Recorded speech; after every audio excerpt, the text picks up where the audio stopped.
अनंत उपकारी परम करुणासागर तारक देवादी देव तीर्थंकर भगवंतों ने जगत के जीव मात्र के कल्याण के लिए धर्म शासन की स्थापना की है। परमात्मा ने पिछले से तीसरे भाव में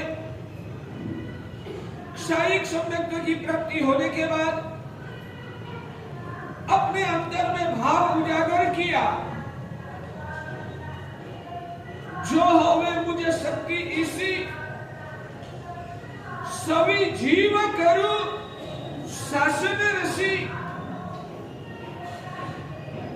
सम्यक दर्शन के प्रभाव से परमात्मा की अंदर की दृष्टि निर्मल हो चुकी थी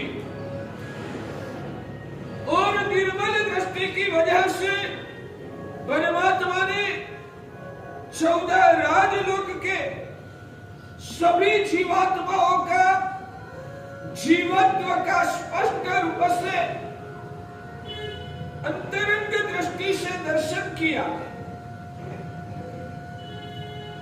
जो आत्मा जीव मात्र में सिर्फ व्यक्तित्व का दर्शन करता है, वो आत्मा मिथ्या दृष्टि है। जो आत्मा जीव मात्र में उनका वर्तमान कालीन पर्याय का दर्शन करता है, ज्ञानी भगवान कहते हैं कि वो आत्मा मिथ्या दृष्टि है। जब तक सम्यक दर्शन की स्पर्शना नहीं हुई है तब तक जीवात्मा का धर्म में प्रवेश भी नहीं होता है। जब तक सम्यक दर्शन प्रकट नहीं हुआ है तब तक आत्मा की मोक्ष की यात्रा शुरू भी नहीं होती है।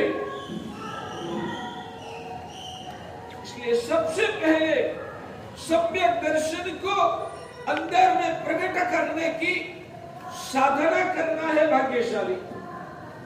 और सम्यक दर्शन प्रकट होता है तब सबसे पहले उनका वो विजन क्लियर हो जाता है कि वो आत्मा साम्य वाले जीवात्माओं की सिर्फ वर्तमान कालीन अवस्था को ही महत्व देकर उनका बाह्य पर्याय को ही देख के वो अटकता नहीं है। वो अंदर की आत्मा की जो ओरिजिनल स्थिति है उन स्थिति तक जिसकी दृष्टि पहुंचती है और अंदर का वास्तविक ओरिजिनल स्वरूप का जो दर्शन कर सकता है, इनको सम्यक दृष्टि कहा जाता है। सम्यक दर्शन प्रकट हुआ वैसा माना जाता है।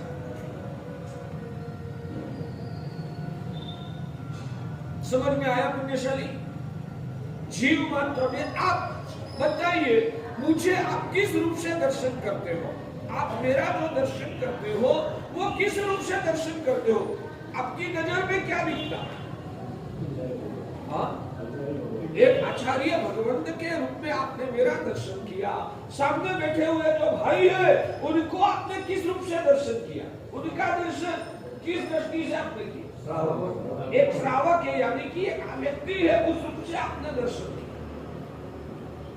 एक गौवा यहां से पसार हो रही है, उस गौवा को आपने किस दृष्टि से दर्शन किया? एक पशु के रूप में आपने उसका दर्शन किया, यानी कि उनका वर्तमान कालीन पर्याय कैसा है? मिथ्या दृष्टि आत्मा पर्यायों को ही देख के वहां ही अटक जाती है। जो आत्मा मिथ्या दृष्टि होती है वो उन जीव का शिल्प या तो उन पदार्थ का वर्तमान कालीन जो पर्याय है, पर्याय को ही देख के अटक जाती है। वो गौवा है या तो वो पशु है, उतने तक ही उनकी जो बाह्य अवस्था है उनको ही आप देख सकते हैं। मगर अंदर में रही हुई जीवात्मा जो है, जो चैतन्य स्वरूप है, अविनाशी है, शाश्वत कालीन यानी कि अनादि अनंत, वैसी चैतन्य स्वरूप वो जीव है। उस रूप से उनको देखते ही अंदर में भाव उजागर होता है या नहीं होता? भाव उजागर होता है या नहीं होता है? वो जीव है। और जीवे यानी कि पशु के रूप में फिरता घूमता जीव वैसा नहीं। अंदर की आत्मा को अंदर की दृष्टि से देखना है कि वो चैतन्य स्वरूप, असंख्य प्रदेशी, अनंत ज्ञान दर्शन चारित्रमय सिद्ध भगवान जैसी अविनाशी अनादि अनंत वैसी वो आत्मा है। उस आत्मा के रूप में उसका अंतरंग दृष्टि से दर्शन होता है या नहीं होता? नहीं होता।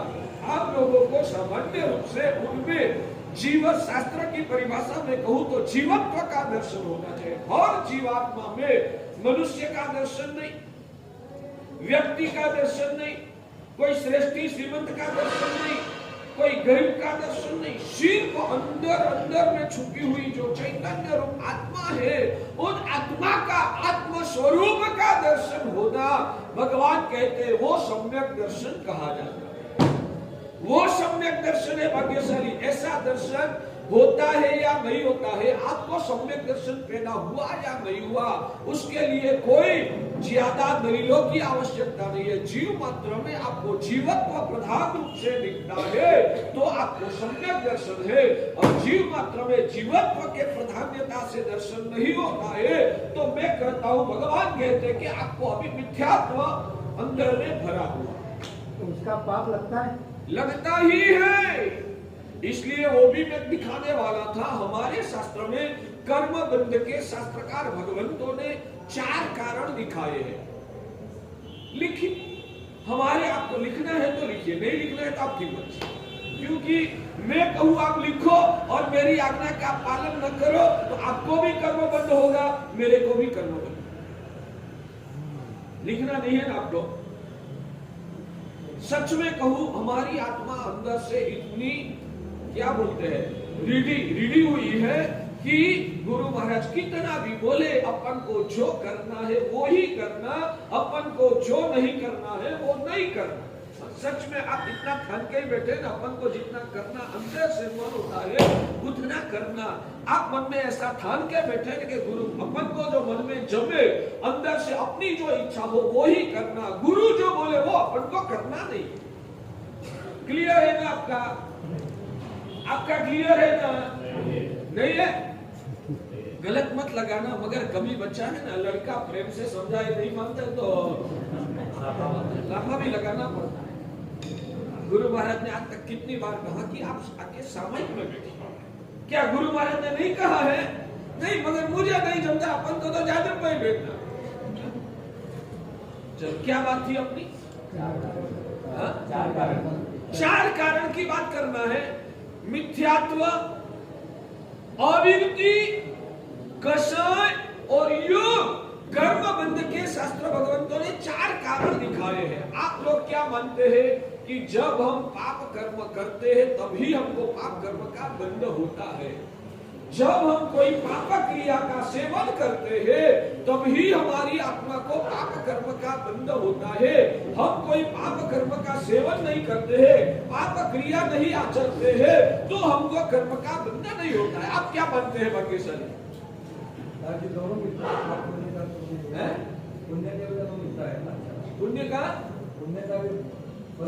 पुण्य का फल मिलता है नहीं मिलता है बाद में। एक विषय समझो, उसके आधार पर बाद में पुण्य को समझे।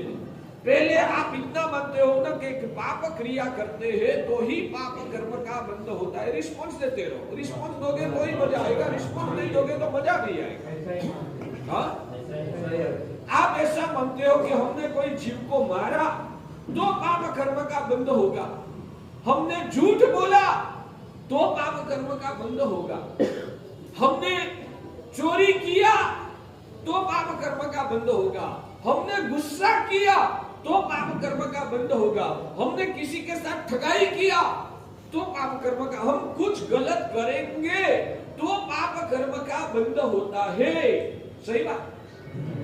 स्पष्ट देते हम कुछ गलत करते हैं तो पाप कर्म का बंध होता है। हमने जब कुछ गलत नहीं किया तो हमको पाप कर्म का बंध कैसे होगा?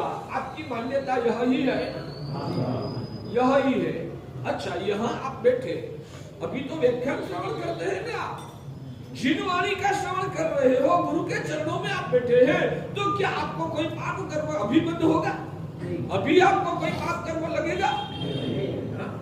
लगेगा?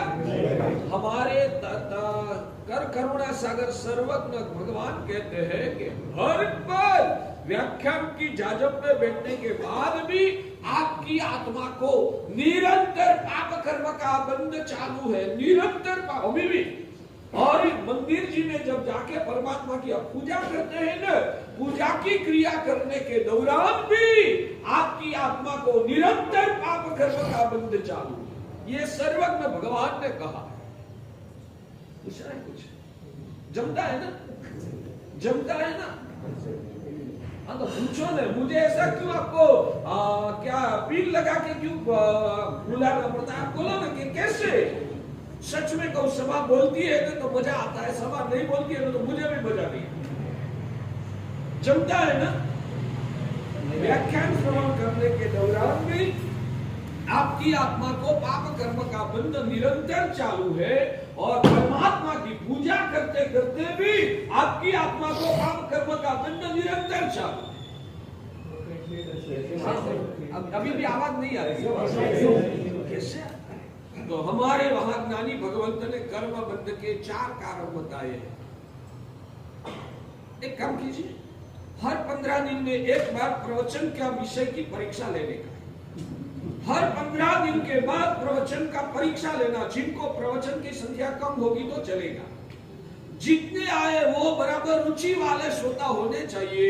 यहाँ फॉर्म भरना है या तो आपको आपका नाम लिखवाना है, और उनको जिनको परीक्षा देना है उनको ही प्रवचन सुनना, जिनको परीक्षा नहीं देना है उनको प्रवचन नहीं दिया। ठीक है? ठीक है, ना हो तो ना बोला, हो तो बोलो ना। ठीक है भाग्यशाली? हाँ, तो मैं मेरे साधुओं को पढ़ाऊंगा, चिंता मत कीजिए। मेरे साधु सब तैयार है। मुझे मेरे लिए नहीं सुनाना है, मुझे आपके लिए सुनाना है। आपको भूख है, आपको तीरना है, आपको खुद की आत्मा का कल्याण करना है, मिला हुआ ये भव को सफल बनाना है, तो आपको सुनना है। मेरे लिए थोड़ी ना सुनने के लिए आपको सुनना है तो आइए, नहीं सुनना है तो आप घर में बैठिए। जिनको भव सागर, क्योंकि हमारे सामने क्वालिटी होगी तो हमको भी बोलने में और मजा है। भगवान कहते हैं परीक्षा की बात रखना है, पुण्यशाली सोच लीजिए। मैंने रखा था जब मैं नया था ना प्रवचन का, आज से करीबन 25-30 साल पहले। मुझे याद है मैं अहमदाबाद में था, दोशीवाड़ा की बोल विद्याशाला में मेरे प्रवचन चल रहे थे 25-30 साल पहले। हर सप्ताह में एक दिन रखा था, उस दिन पेपर लेके जाना, दूसरे दिन पेपर भर के आना। परीक्षा देने से देना है ना तो आपको दिमाग पे भार रहता है, महाराज साहब ने क्या क्या बताया वो याद रखो, और याद रखोगे तो अंदर में उतरेगा, अंदर में उतरेगा तो आपका उत्थान हो पाएगा। याद ही नहीं रखना है तो आपका उत्थान सिर्फ सुनने से थोड़ी ना हो सकता है भाग्य से। तो मुझे लग रहा है कि आप सुन के ही अटक जाते हो, याद रखने की आप कोशिश नहीं करते हो। इसलिए मेरी ये इच्छा है कि हर 15 दिन, वहां तो हर सप्ताह में एक दिन का परीक्षा रखा था, सप्ताह का पेपर। हमारे स्वामी जी महाराज मेरे प्रवचन के पदार्थ लिख लेते थे और उसमें से पेपर निकाल देते। श्रावक को तो एक सप्ताह के बाद पेपर दिया जाता था, दूसरे दिन पेपर लिख के आ जाता था। ठीक है, करेंगे? आवाज नहीं आती, आवाज बराबर नहीं आती। मैं आपकी भलाई के लिए करता हूँ, मुझे क्या स्वार्थ है। मुझे तो 1 घंटा प्रवचन करने की ड्यूटी निभा रहा हूँ, मगर आपका कल्याण के लिए मेरा ये मार्गदर्शन। तो मेरे भगवान कहते हैं कि कर्म बंध के 4 कारण है।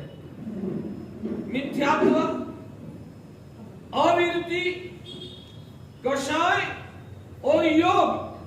योग शब्द का अर्थ मैं कहूं अपने वहां भाई जसवंत भाई नाम के व्यक्ति भारत भर में कितनी होगी?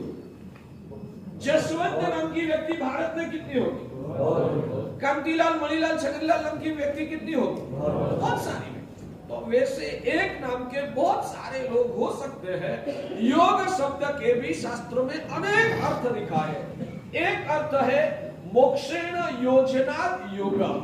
मोक्षेण योजनाद योगा, जो साधना तुम्हारी आत्मा को मोक्ष की साथ जुड़ने का काम करती है, उस साधना को योग कहा जाता है। जो साधना तुम्हारी आत्मा को मोक्ष के साथ जोड़ने का काम करती है, उस साधना को योग कहा जाता है। दूसरी व्याख्या है, जिसकी वजह से आत्मा को कर्म का बंध होता है, उसको भी योग कहा जाता है। जो कर्म के साथ आत्मा को जोड़ने का काम करती है, उसको भी योग कहते हैं। तो हमारा मन से हम कोई भी अच्छा या बुरा विचार भी करेंगे, हमारे मन से हम कोई भी अच्छा या बुरा कोई भी प्रकार का विचार भी हम करेंगे, तो भगवान कहते कि तेरी आत्मा को कर्म का बंध लग जाता है।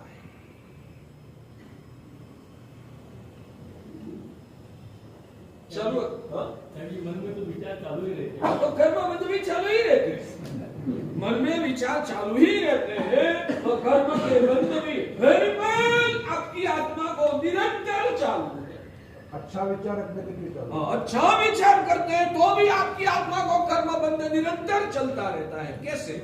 शुभ कर्म। तो एक बात सुनिए, कर्म दो प्रकार के हैं। एक कर्म है पुण्य कर्म, एक कर्म है पुण्य कर्म, और दूसरा कर्म है पाप कर्म। आप जब गलत विचार करते हो तब आपकी आत्मा को पाप कर्म का बंधन लगता है।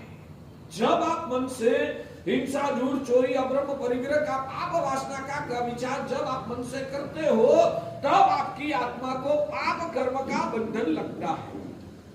और जब आप प्रभु की भक्ति करने का, स्वाध्याय करने का, किसी के पर परोपकार करने का, मन से शुभ विचार करते हैं, देव गुरु की भक्ति करने का, धर्म की सेवा करने का शुभ विचार जब आप करते हैं, तब भी आपकी आत्मा को कर्म का बंधन विचारों की वजह से लगता ही है, मगर वो पुण्य कर्म कहा जाता है। बुरा विचार करने से पाप कर्म होगा, शुभ विचार करने से पुण्य कर्म होगा।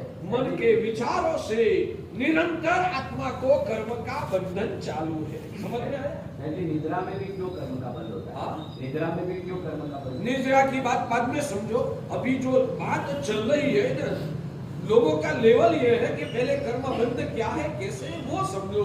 उसमें कैसे कर्म बंध होता है वो निपली प्रश्न हुआ, वो बाद में। वचन से जब आप कुछ भी वाणी का प्रयोग करते हैं तो मुंह से कुछ भी बोलते हैं, तो बोलने की वजह से भी कर्म का बंध होता है। चाहे आपने किसी को गालियां दिया, किसी की निंदा किया, किसी के पर आक्षेप किया, कोई भी प्रकार की बिन जरूरी फाजूल बातें आपने आपके मुंह से किया, तो भगवान कहते हैं कि आपकी आत्मा को वचन की वजह से निरंतर जब भी आप बोलते हैं तब वचन से कर्म का बंधन होता है। ठीक है, गालियां दिया, निंदा किया, तब तो कर्म बंद होगा, मगर मैंने मेरी जीभ से परमात्मा की स्तवना किया, मैंने मेरा गुरु का गुणगान किया, मैंने यह प्रवचन के माध्यम से धर्म का उपदेश दिया, तो कर्म बंद होगा। अभी मैं प्रवचन करता हूं ना, तो अभी भी मेरी आत्मा को भी कर्म का बंध चालू है, क्योंकि वाणी का मैंने उपयोग किया, तो मुझे कर्म का बंधन होगा ही, मगर मैं वाणी का शुभ उपयोग कर रहा हूं तो मुझे पुण्य कर्म का बंध होगा, और इस वाणी से मैं किसी की निंदा कुथली करूंगा तो मुझे पाप कर्म का बंध होगा। यानी कि मंदिर जी में भी भगवान की जब स्तुति स्तवना करते हैं तो स्तुति स्तवना करने से भी कर्म का बंध तो होता ही है।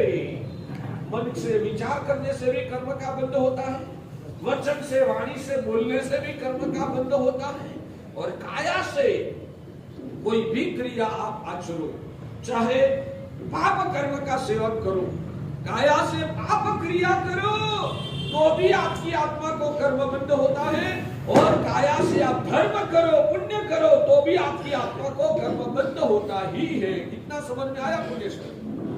मन, वचन और काया से जो भी कर्म का बंध होता है उसको योग कहते हैं। योग की वजह से होने वाला कर्म बंध। भाग्यशाली थोड़ा दब से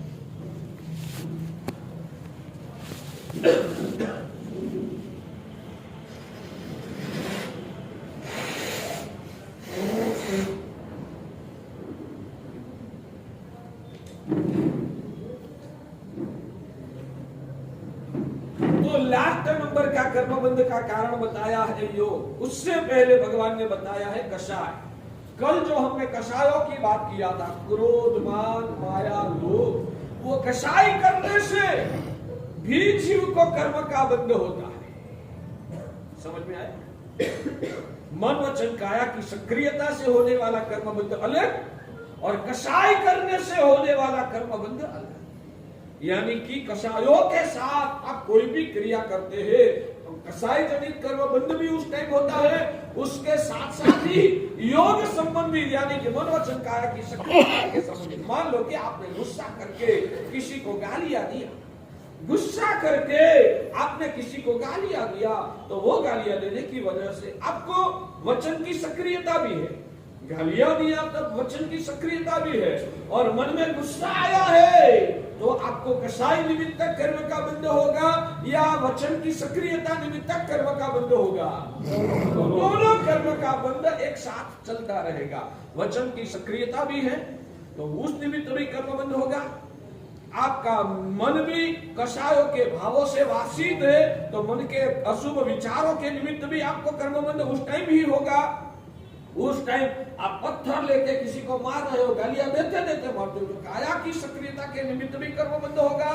और अंदर में कसाय चल रहा है तो कसाय निमित्त कर्म भी एक साथ उस टाइम एक ही साथ उसके निमित्त भी कर्मबंध होता है। समझ में आया? यहाँ तो कसायों की वजह से भी जीव पर कर्म का बंध होता है, और योग यानी कि मन वचन काया की सक्रियता की वजह से भी आपकी आत्मा को कर्मबंध होता है। ये दोनों तो आप समझ सकते हैं।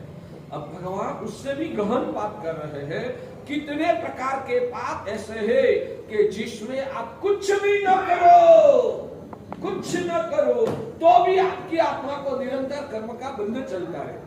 वो कौन से? वो भी दो प्रकार है। एक है अविरति निमित्तक पाप।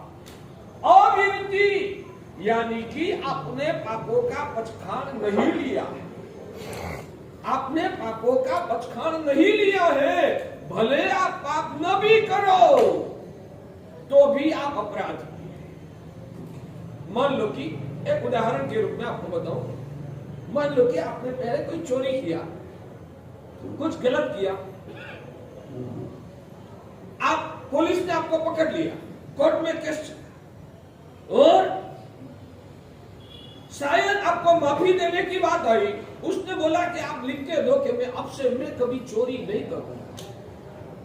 आपने बोला वो तो मैं नहीं लिख के दूंगा, तो आप अपराधी माने जाओगे या नहीं माने जाओगे? क्यों? आपने चोरी तो नहीं किया है, चोरी नहीं किया है, मगर मैं कभी चोरी नहीं करूंगा वैसी आप गारंटी नहीं दे रहे हैं, तो आप अपराधी माने जाओगे? उसने इतना ही बोला कि आप लिख के दे दो, अब मैं ये काम किस नहीं करूंगा, आप बोलोगे मैं लिख के तो नहीं दे सकता हूँ, तो आपको वो अपराधी मानेंगे या नहीं मानेंगे?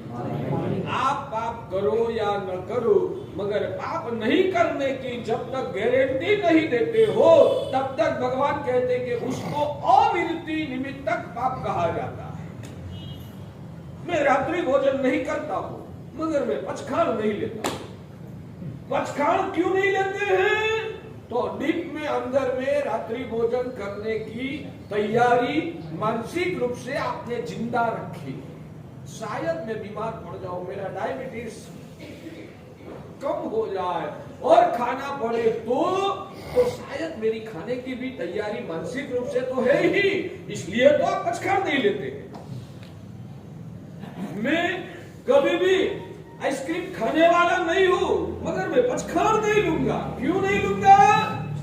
नहीं, कभी कभी मुझे विदेश में जाना पड़ा, बाहरगाम जाना पड़ा और बहुत गर्मी के दिनों में मैं नहीं रह पाया तो शायद मुझे खाना पड़े तो शायद खाने की अंदर सुषुप्त मन में भी आपकी तैयारी जिंदा है, तो भले आप खाओ न भी खाओ मगर वो जो अंदर तैयारी रखी गई ना, उस वजह से भगवान कहते कि वो आपकी अंदर की आत्मिक भूमिका का निर्देशक है कि आप अंदर से पाप के प्रति इतने छोड़ने के लिए अंदर से घट्ट नहीं है, और वो आप घट्ट नहीं है इसलिए आपको अविरति, विरति का मतलब है पचखान के साथ पापों का त्याग करना। विरति शब्द का ये अर्थ है पचखान के साथ पापों का त्याग करना, उसका नाम विरति है, और ऐसी विरति नहीं करना उसका नाम अविरति है। मान लो कि आप सामयिक में बैठे हैं तो आपने सामयिक लेने के दौरान संकल्प कर लिया कि अब 48 मिनट तक तो मुझे कोई पाप करना नहीं है।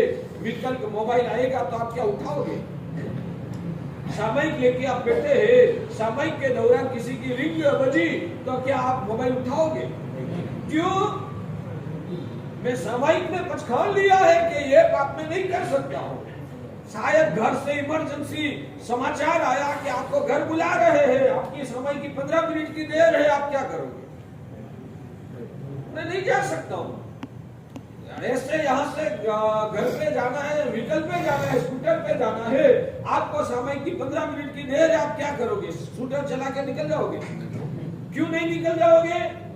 सामायिक है, यानी कि मेरा 48 मिनट का पचखान है, बस 48 मिनट के दौरान मुझे कोई पाप करना नहीं है। वैसे आपने प्रतिज्ञा ले लिया है, मगर प्रतिज्ञा नहीं लिया होता अभी आप सामायिक में नहीं बैठे, अभी आप जो पीछे वाले सामायिक में नहीं बैठे, और घर से समाचार आया इमरजेंसी, लड़का को कुछ प्रॉब्लम हो गया है, तो आप क्या करोगे? मुझे पूछने के लिए भी आप अटकोगे नहीं, यहाँ से पीछे से ही खड़ा होकर निकल जाओ। तो पचखान नहीं है, उसका मतलब ये है कि कभी भी कोई भी पल पर पाप करने की तैयारी अंदर में आपने जिंदा रखी है, ठीक है ना? तो वो पाप करने की तैयारी जिंदा रखी है ना, वो रखी हुई छूट की वजह से वो आपको निरंतर अविरति का पाप लगता है। तो मंदिर जी में जब भगवान की पूजा करो, पूजा करने के दौरान भी मान लो कि कोई इमरजेंसी काम आया, तो पूजा को बीच में से छोड़ के भी आप चले जा सकते हैं ना। वो जो अंदर आपकी कोई भी पल पर पाप करने की जो तैयारी है ना, इसको अविरति कहते हैं। उस अविरति की वजह से हर पल आपकी आत्मा को पाप कर्म का बंधन लगता है। इसलिए जिन शासन में ज्ञानी भगवंत तो वो कहते हैं कि पाप करने का पाप तो इस संसार में बहुत कम लोग करते हैं, पाप करके होने वाला पाप को तो बहुत कम लोग करते हैं। आप भी पाप करोगे तो कितना करके कितना पाप कर पाओगे?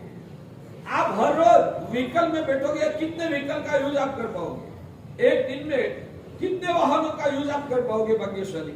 2 से 3 2 से 3 मान लो ने 5, 10, 15 वाहन का यूज कर लोगे। आधा घंटा में आप व्हीकल बदलोगे तो एक दिन में कितने व्हीकल का यूज आप करोगे? मगर आप यूज करोगे 5-10 वाहनों का, उससे ज्यादा वाहन का उपयोग करना है तो भी नहीं कर पाओगे, आपकी कैपेसिटी नहीं है। मगर भगवान कहते कि हर रोज के करोड़ों अबजों वाहनों की छूट रखने का पाप आपकी आत्मा को निरंतर लग रहा है। मैंने बताया ना, आपने प्रतिज्ञा नहीं की है, कोई भी वाहन की छूट रखी है। मैं आपको कहूं कि आप यूज करो या न करो, फिर भी आपकी आत्मा को पाप कर्म का बंध होता है। उसका मैं प्रैक्टिकल उदाहरण आपको देके बताऊं। आप अभी कोल्हापुर रहते हैं, मान लो कि आपको यहां से बंबई, बेंगलोर या चेन्नई कोई बड़े सिटी में ऑफिस खोलना है। ऑफिस खोलना है तो वहां आपको मान लो कि 4-6 महीना तक रुकना पड़ेगा। ऐसी तैयारी के साथ आपने वहां एक बिल्डिंग भाड़े से ले ली। वो बिल्डिंग, उसमें 6 कमरे थे, उस बिल्डिंग में 6 कमरे थे। आपने सोचा मैं वहां सेटल हो जाऊंगा, बाद में पूरा परिवार को उधर लेके जाऊंगा, अभी सबको वहां शिफ्ट करने की जरूरत नहीं है। आपने वहां वो कमरा खोला, बिल्डिंग ले लिया, और बिल्डिंग लेने के बाद एक दिन आप अकेले ही थे। 2-4 दिन गया, आपको लगा कि 6 कमरे का यूज करना, हर रोज 6 कमरे का कचरा वगैरह निकालना अपन को नहीं पड़ेगा। वो जरूरत क्या है? एक काम करो, मेरे लिए तो सुबह मैं ऑफिस के लिए निकल जाता हूँ, रात में आके सोना ही होता है, पूरा दिन तो ये बिल्डिंग का यूज होता ही नहीं है, तो एक ही कमरा को स्वच्छ रखो और एक ही कमरा का यूज करो। आपने वो 6 कमरे वाला बंगला की भाड़ा कितना ठहराया था? 25,000। आपने 6 कमरे का भाड़ा ठहराया था 25,000 का। अब 2-4 दिन में तो आप सिर्फ एक ही रूम का यूज करने लगे। अब 1 महीना पसार हुआ, जो मकान मालिक था उसको भाड़ा चुकाने का समय आया। आपने कहा कि भाई देखो, 6 कमरे में से मैंने तो एक ही कमरे का यूज किया है, तो 6 कमरे का 25,000, तो एक कमरे का कितना? करीबन 4,500 आसपास होगा, 4,200 आसपास, जो भी हो आप लमसम समझो ना 4,000। तो 4,000 मैं आपको दे दूं, क्योंकि मैंने तो एक ही कमरे का यूज किया है, दूसरे 5 कमरे का मैंने तो यूज नहीं किया है, तो मैं दूसरे 5 कमरे का भाड़ा कैसे चुकाऊंगा? तो वो मालिक क्या बोलेगा आप बताइए। बोले आपने 6 कमरे का भाड़ा देने का वायदा किया है, जबान दिया है, मगर 6 कमरे का भाड़ा देने का करार नहीं किया है, 6 कमरे का यूज करने का भी करार किया, मगर मैंने उस कमरे का यूज नहीं किया है तो भाड़ा कैसे दे पाऊंगा? 6 कमरे का भाड़ा देने का मैंने जैसे बोला था, वैसे 6 कमरे का यूज करने का अधिकार भी मैंने आपके पास ले लिया था। 6 कमरे का यूज करने का अधिकार भी मैंने आपके पास ले लिया था, मगर मैंने 5 कमरे का तो यूज ही नहीं किया है, तो उसका भाड़ा मुझे क्यों चुका? यूज करने के लिए तो दिया है, तूने यूज नहीं किया, ये तेरी गलती है। गलती भी नहीं है, यूज कर, वो गलती थोड़ी ना कहा जाएगा, मगर यूज करना या नहीं करना वो तेरी मर्जी की बात है। तूने मेरे पास से वो अधिकार तेरे पास रखा है, तूने मेरे पास से वो अधिकार 1 महीना के लिए तूने ले लिया है। अधिकार का उपयोग करे या न करे, मगर अधिकार तेरे पास तूने ले लिया, उसका ये भाड़ा है, यूज करने का भाड़ा नहीं है। ये अधिकार तेरे पास तूने रखा है, उसका ये भाड़ा है। समझ में आता है? और यूज हम न भी करे तो भी भाड़ा लगेगा या नहीं लगेगा? लगेगा, क्योंकि यूज हम भले करे या ना करे, यूज करने का अधिकार मैंने मेरे वश में रखा है, इसलिए मुझे ये भाड़ा लगेगा। ठीक है? वैसे आप इस दुनिया का कौन सा व्हीकल का यूज करना या नहीं करना वो आपकी मर्जी की बात है, मगर आपने अधिकार तो सब खुले रखे हैं कि कोई भी वाहन का मैं यूज कर सकता हूँ। वो अधिकार आपने आपके वश में रखा, उस निमित्त आपकी आत्मा को पाप कर्म का बंध लगता है। पाप तो असंख्य कर्मों से अलग अलग चीज से आता है, तो असंख्य पे तो आप ये तो पहचान तो नहीं कर देते हैं ना। हम आपको बताएंगे कि आपको इतना ही काम करना है, 3 वाहन का ही यूज करना है, उतना हमने आपको 3 वाहन का प्रतिज्ञा दिया, तो उसका मतलब क्या हुआ? दूसरे करोड़ों वाहनों का त्याग आपको भी हो गया।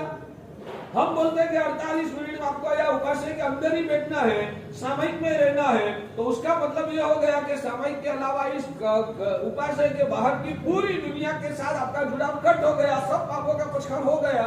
आपको अब तो हो जाता है वो सब पापों का पछाड़। समझ में आता है?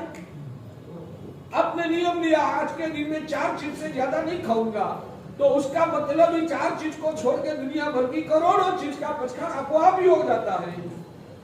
तो जब आपका जीवन व्रत, संयम और नियम में आ जाता है, जब आपका जीवन व्रत, नियम और संयम में आ जाता है न, तब बिना कारण होने वाले जो भी फाजूल पाप कर्म के बंद होते वो सब अटक जाते। इसलिए तो जिन शासन में विरति धर्म की अचिंत्य महिमा है भाग्यशाली, आप लोग नहीं समझते। बाकी हमारे वहां सामयिक के बारे में शास्त्रकार भगवंतों ने कहा है, सबनो इव सावो हवई जमहा। जितने टाइम आप सामयिक में रहते हो ना, उतने टाइम आपको भगवान ने साधु जैसा दर्जा दे दिया। सामय्यम युगे सबनो इव सावो हवई जमहा एण कारणेन बहुसो सामय्यम तुझा। और सामयिक के दौरान आपको 18 पापों का पछाड़ हो जाता है। 48 मिनट के लिए 18 प्रकार के, यानी कि सभी प्रकार के पापों का नियम हो जाता है। सभी प्रकार के पापों से आप बच जाते हैं भाग्यशाली। और विश्व के सभी जीवों को अभेदान की प्राप्ति आपकी ओर से मिलती है। और आप जितने टाइम सामयिक के नियम में रहे ना, उतने टाइम आप पृथ्वी काय के जीवों की हिंसा करने वाले नहीं है। आप अभी मुझे गारंटी दे सकते हो? अभी कितने बजे हैं? 9:30 बजे, 10:15 बजे तक आप एक भी जीव की हिंसा नहीं करने का आप गारंटी दे सकते? मैंने बोला ना, अभी घर से समाचार आया, इमरजेंसी, आप खड़े हो क्या, ये चालू बैठक से आप निकल जाओगे और हिंसा शुरू हो जाएगी। मगर सामयिक में आ गए तो 48 मिनट के लिए आपने पछाड़ ले लिया, कोई भी जीव की हिंसा नहीं करूंगा, पृथ्वी काय की हिंसा नहीं, अब काय की हिंसा नहीं, तेऊ काय की हिंसा नहीं, वाहु काय की हिंसा नहीं, वनस्पति काय की हिंसा नहीं, त्रस काय की हिंसा नहीं। सामयिक लिया तो ये सब जीवों का अवैधान हो गया। सामयिक लिया तो 48 मिनट के लिए आप झूठ भी बोलोगे नहीं। सामयिक लिया तो 48 मिनट के लिए आप कोई भी कैसा भी कारण है आप चोरी करोगे नहीं। 48 मिनट के लिए आप कोई विजातीय का स्पर्श भी करोगे नहीं। 48 मिनट के लिए आप पैसे को टच भी करोगे नहीं। 48 मिनट के लिए आप गुस्सा भी करोगे नहीं। 48 मिनट के लिए आप निंदा कुंडली भी करोगे नहीं। कितने पाप से आप अटक गए, तो एक सामयिक लेने से कितना आत्मा को महान लाभ होता है। भौतिक रूप से शास्त्र में जो भगवान ने लिखा है, सर्वज्ञ भगवान ज्ञानी भगवंतों के वचन पर भाग्यशाली आप लोगों को श्रद्धा है या नहीं? कच्ची श्रद्धा है या पक्की श्रद्धा है? पक्का। सच में आप हृदय से बोल रहे हो? मुझे तो उसमें भी आपके लिए डाउट हो रहा है, मगर जिनको श्रद्धा है उनको कहता हूं ये सर्वज्ञ भगवान का मार्ग है। सर्वज्ञ भगवान और ज्ञानी भगवंतों ने बताया है एक सामयिक करने से, अब इसका तो हिंदी शब्द प्रयोग नहीं आता है तो गुजराती में ही बोलूंगा, 92 करोड़ 59,925 એટલા પલ્યો પમનું દેવલોકનું આયુષ્ય એટલું પુણ્ય એક સામાયિક કરવાથી જીવને પ્રાપ્ત થાય છે। આવું શાસ્ત્રકાર ભગવંતોએ શાસ્ત્રમાં વિધાન કરેલું છે। फिर से बोलू, मूर्ख होता है ना वही ये समय का फायदा को ज्यादा करता है, जो समझदार होता है ना वो तो एक दिन भी। अभी मैं एक बात कहूं, अनुमोदना करने जैसा है। अहमदाबाद में एक श्रावक है देवेंद्र भाई, मयूर भाई। वो मयूर भाई का भी पत्र आया, हमारे गुरुदेव के परम भक्त है, उन्होंने वर्धमान तक की 100 अली पूर्ण किया है। और आर्थिक परिस्थिति कैसी भाई, आज के समय का उसको मैं पुण्य श्रावक का दर्जा दे सकता हूं। आज के समय का पुण्य श्रावक का दर्जा उनको दे सकता हूं। हर रोज की कमाई कितनी होती होगी उसकी? 300-400 रुपया की हर रोज की कमाई। और वो व्यक्ति हर रोज का करीबन 10-12 सामयिक करता है। उसने मुझे पत्र में लिखा था, गुरुदेव आपकी कृपा से बड़े गुरुदेव भद्रंकर सूरीदादा का वो अनन्य भक्त था, उनकी माता ने भी दीक्षा लिया था हमारे समुदाय। हर साल का वो 4000 सामयिक करता है, हर साल का। और उसने लिखा साहब उसमें प्रतिक्रमण और औसत की गिनती नहीं रखी है, प्रतिक्रमण औसत करते वो अलग, उससे अलावा 4000 सामयिक वो करता है। और इतना संतोषी आदमी है, हर रोज का 300-400 रुपया कमाता है, रोटी रोटी मिल जाता है तो उससे वो संतोष मानता है। ऐसा श्रावक आज के समय में भी विद्यमान है। यहाँ बैठे बैठे उनका सुकृत तो हाथ जोड़ के भगवान नमस्कार करने का मन होता है। धन्य है तुझे पुण्य।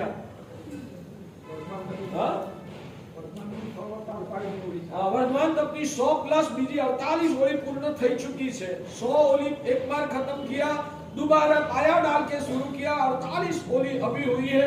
और उसने लिखा कि कार्तिक मत्सर में दूसरी 50 ओली पूर्ण करने की गिनती। तो भाग्यशाली ये समय तो कितने प्रकृष्ट पुण्य से और प्रभु की कृपा से अपन को प्राप्त हुआ है। मगर सच में कहूं या तो अज्ञान है या तो मिथ्यात्व है, तो ये समय करने का आदमी को अभिलाष नहीं होता। बाकी सच्चा समझदार श्रावक होता है ना, वो तो हमेशा घड़ियाल देख के चलता है। 1 घंटा भी मेरे पास हाथ में है, लाइन में एक समय ज्यादा कर, वो हमेशा दिन भर में 10 बार तो घड़ियाल को देखेगा, क्या मेरे पास 1 घंटा निकल सकता है तो चल मैं सामयिक लेके बैठ जाऊं। बार बार सामयिक करने का मन उनको होता है, इसलिए तो लिखा बहुसो सामयिक गुज्जा। सामयिक हर रोज की कितने करना, हमारे वहां भी ये कहते या तो ये जो भाई है ना करते होंगे, मगर निर्धार है मुझे 1 सामयिक हर रोज करना, तो करके संतोष मान लेता है। भगवान का वचन है बहुसो सामयिक गुज्जा, बार बार सामयिक करना चाहिए। फिर से बताता हूं, 92 करोड़ 59,925 पल्लियों पंप। कितने साल हो? एक पल्लियों पंप में कितने साल आता है? एक पल्लियों पंप में कितनी साल आती है? उसका हिसाब कभी बताऊंगा। शास्त्र में लिखा है एक पल्लियों पंप में असंख्य वर्ष आता है। असंख्य वर्ष यानी क्या? करोड़ों अरसों खरवा निखरव से भी ज्यादा। इतने वर्षों जिसमें आते एक पल्लियों पंप में।